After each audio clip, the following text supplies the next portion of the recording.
Question exercise 3.3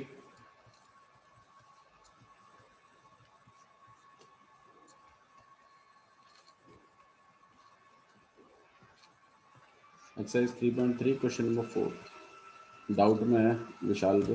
देखिए क्या लिखा हुआ। If A dash equal to है -2 1 3 और 2 एंड बी जो है वो इक्वल है -1 1 0 और 2 के, देन फाइंड ए प्लस में 2b का ट्रांसपोज। तो हमें ए प्लस 2b का ट्रांसपोज निकालना है। तो ऑब्वियस सी बात है, सबसे पहले हमें ए प्लस 2b मैट्रिसेस बनानी पड़ेगी, है ना विशाल, सही कह रहा हूँ? तो आइए ए प्लस 2b मैट्रिसेस बनाते हैं। अच्छा, दिक्कत है इसमें ए भी नहीं गिवन है हमें, तो पहले तो ए मैट्रिसेस ही बनानी पड़ेगी, बी तो चलो गिवन है। तो एक काम करते हैं, पहले हम ए मैट्रिसेस बनाते हैं।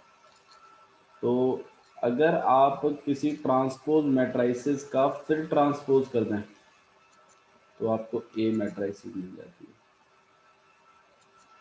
तो आप एक काम करिए, आपकी ये जो मैट्रिसेस है ना, ट्रांसपोज मैट्रिसेस, इसका फिर ट्रांसपोज कर दीजिए। मतलब -2 3 1 और, ठीक है विशाल। Yes sir. और अब हम ए प्लस 2 भी निकाल लेते हैं। ए प्लस 2b में आपके पास ए है और बी भी है। बी कितना है आपके पास? -1 1,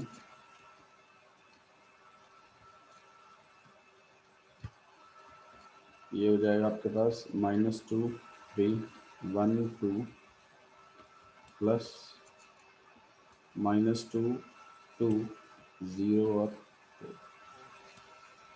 दोनों मैट्रिसेस को प्लस कर रहे हैं, कितना हो जाएगा आपके पास? -4 1 5 और 6। ये आ गया आपके पास ए प्लस 2b, ठीक है। अच्छा, ये अब ए प्लस 2b का ट्रांसपोज करना,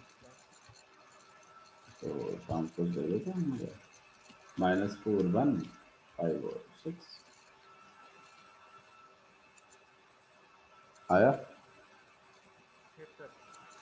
फिर ट्राई किया था आप लोगों ने? मैं सब किया था पर वो ट्रांसपोज के चक्कर में हो गया थोड़ा सा गलत। क्वेश्चन नंबर 5 हो गया सर फिर। फिफ्थ हो गया। क्वेश्चन नंबर 6 पे आ गई। क्वेश्चन नंबर 6 देखते हैं। देखिए क्या लिखा हुआ है। 6 में 2 पार्ट है, फर्स्ट वाला पार्ट देख रहे हैं। ए आपको दिया हुआ है cos alpha minus sine alpha, और साइन अल्फा, और यहाँ पे है कॉस अल्फा। आपको वेरीफाई करने के लिए बोला है एक चीज़, वेरीफाई करने के लिए बोली गई है आपको कि ए ट्रांसपोज और ए इक्वल टू में आई, ऐसे करके ए ट्रांसपोज मल्टीप्लाई बाय में ए इक्वल टू में आई। तो दिख रहा है हमें एल एच एस और आर एच एस हमें लाने पड़ेंगे। आई भी हमें समझ में आ रहा है, आई समझ में आ रहा है ना आप लोगों को? आइडेंटिटी मैट्रिसेस है ये, है ना? अरे सही है ना, सही करा ना? अरे बोलो भैया, आवाज आ रही है नहीं आ रही? ऋतु, यस सर।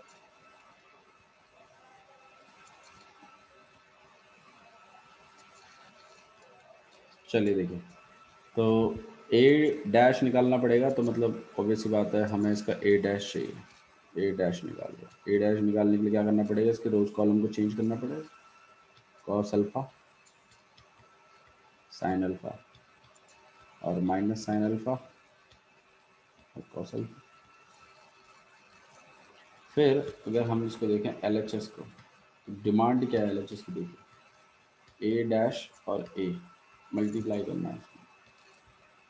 तो हम क्या कर रहे हैं, cos alpha minus sine alpha और साइन अल्फा और यहाँ पे कॉस अल्फा को मल्टीप्लाई कर रहे हैं ए के साथ। ए कितना आपके पास, cos alpha minus sine alpha और साइन अल्फा और यहाँ पे कॉस, मल्टीप्लाई करिए कितना हो जाएगा, रो को पूरा कॉलम से मल्टीप्लाई कर रहे हैं, कितना हो जाएगा ये, कॉस स्क्वायर अल्फा, सही है। और यहाँ पे साइन इंटू साइन कितना हो जाएगा आपके पास, साइन स्क्वायर अल्फा। फिर ये वाला अगले वाले से कर रहे हैं तो कितना हो जाएगा आपके पास, कॉस अल्फा साइन अल्फा। इसको इससे करेंगे तो minus sine alpha cos alpha. सही है, गलत है, ठीक है। सेकेंड रो पहला कॉलम कितना हो जाएगा आपके पास, साइन अल्फा कॉस अल्फा तो minus cos alpha sine alpha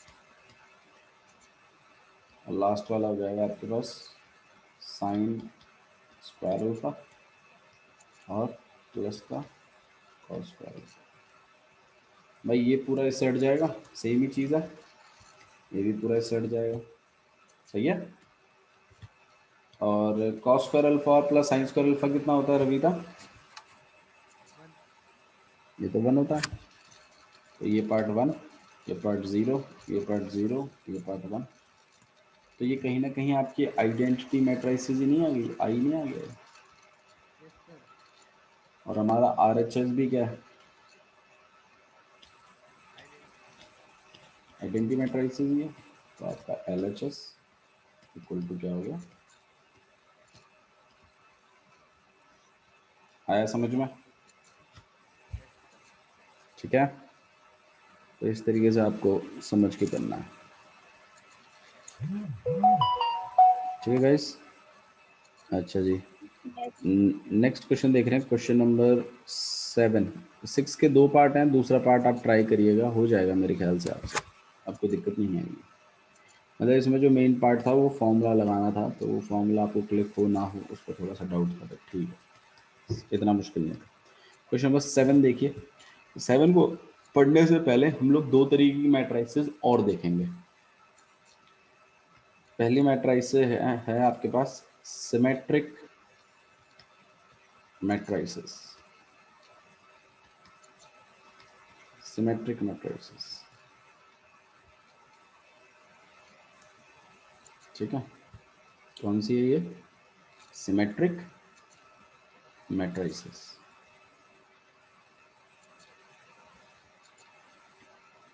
ठीक है।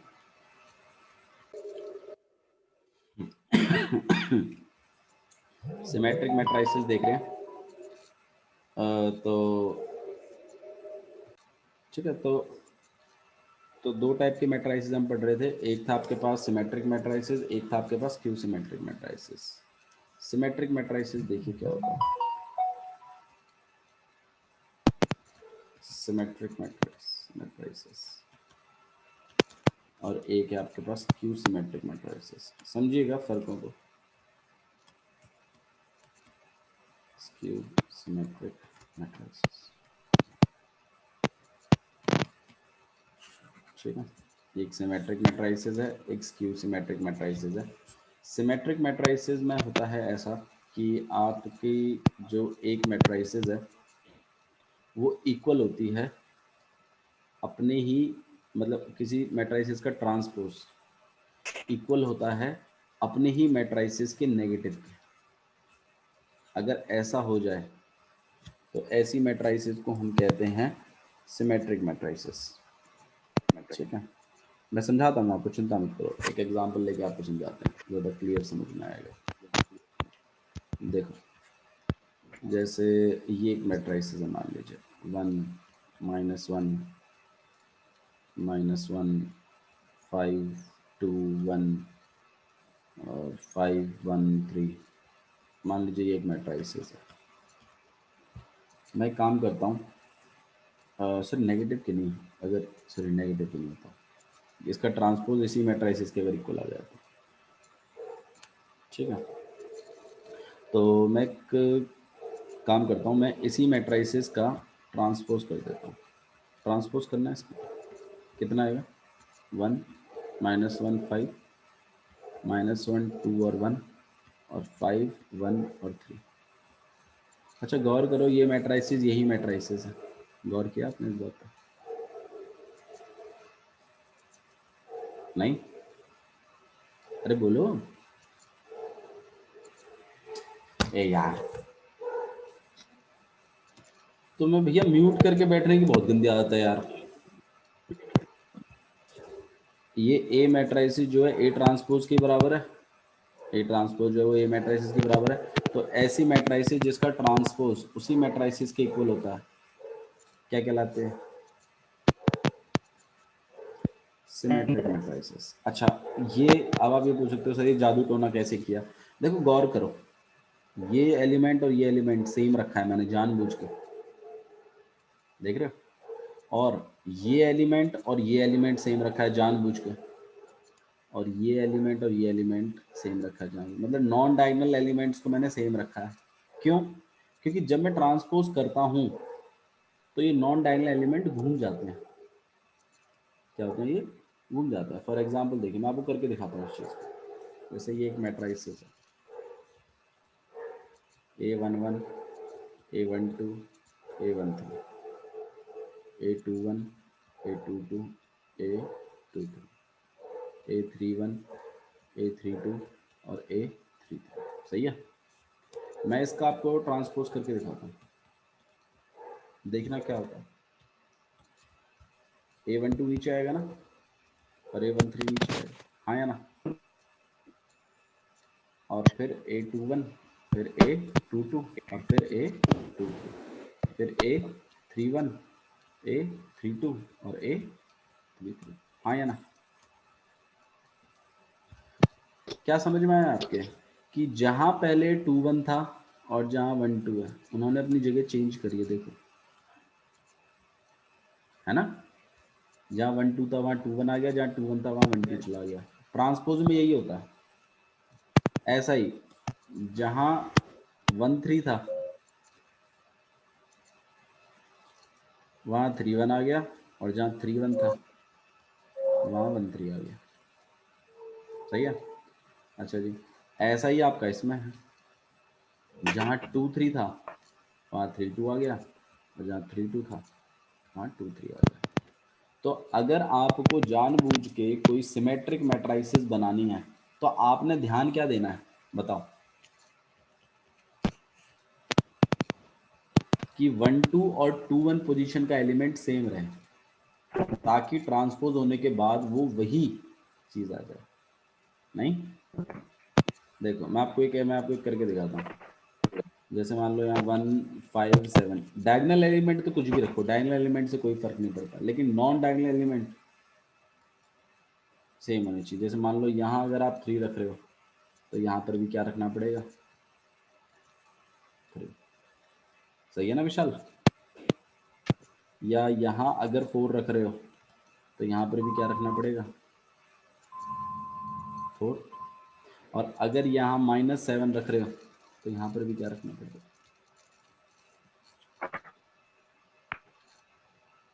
अब देख लो, ट्रांसपोज करना एक बार, और ट्रांसपोज करते हैं, 1 3 4 3 5 -7 और 4 -7 और 7, गौर करो, यस सर। है ना भाई। तो ट्रांसपोज देख तो लिया था, फर्क पड़ क्या रहा था, तो जानबूझ के इसको और इसको सेम रखा है, देख लो। तो इसका मतलब क्या है कि ये कैसी मैट्रिसेस हैं, सिमेट्रिक मैट्रिसेस। कैसी हैं, सिमेट्रिक मैट्रिसेस। ऐसी मैट्रिसेस जिसको ट्रांसपोज करने के बाद वापस वही मैट्रिसेस मिल जाए, ऐसी मैट्रिसेस कहलाती है सिमेट्रिक मैट्रिसेस। किसी को डाउट है तो बताइए। No sir. ठीक है, अच्छा जी, स्क्यू सिमेट्रिक मैट्रिसेस और देख लेते हैं। Skew symmetric matrices. Skew symmetric matrices में क्या रहता है कि आपकी जो एक मैट्रिसेस है, जो ट्रांसपोज होगा उसकी, वो अगर नेगेटिव ऑफ ए के इक्वल आ जाए, मतलब उसी मैट्रिसेस के नेगेटिव के, नेगेटिव मतलब सबके साइन बदल जाने चाहिए, तो ऐसी मैट्रिसेस कहलाती है स्क्यू सिमेट्रिक मैट्रिसेस। एक एग्जांपल करके देखा, यस सर। आइए एक एग्जांपल करके देखते हैं। जैसे मान लीजिए ये एक ए मैट्रिसेस है, ठीक है, 0 -3 4, ठीक है, और ये 3 या -4 या 0 या 5, ये -5, ये 0। अच्छा, कुछ गौर किया तुमने? मैं एक और लिखता हूँ, एक और मैट्रिसेस लिखता हूँ, ये स्क्यू सिमेट्रिक बनेगी, मैं कह रहा हूँ आपसे। एक और लिख रहा हूँ मैं, 0 2 -2 3, यहाँ -3 है, 3 यहाँ 0, यहाँ -4 4 0। गौर कर रहे हो कुछ? क्या समझ में आया तुम्हारे? अरे बोलो भैया, मीटिंग खत्म होने वाली है, बोलो, अब भी नहीं बोलोगे? बोलो। कुछ ऑब्जर्वेशन करना था इसमें? हर कॉलम में नेगेटिव एलिमेंट है। हर कॉलम में नेगेटिव एलिमेंट है, ओके। नहीं, ये तो इत्तेफाक है। लो, कर देते हैं आपकी इस बात को गलत, ये भी होगा अब सही। नहीं देखो, सोचने वाली बात यहाँ पे जो थी वो ये थी कि जो डायगोनल एलिमेंट है ना, उनको हमेशा मैंने क्या रखा है? 0। 0। देख लो, और जो 1 2 और 2 1 की जो पोजीशन थी, उनमें एलिमेंट तो सेम है, बस किस चीज का फर्क है? साइन का।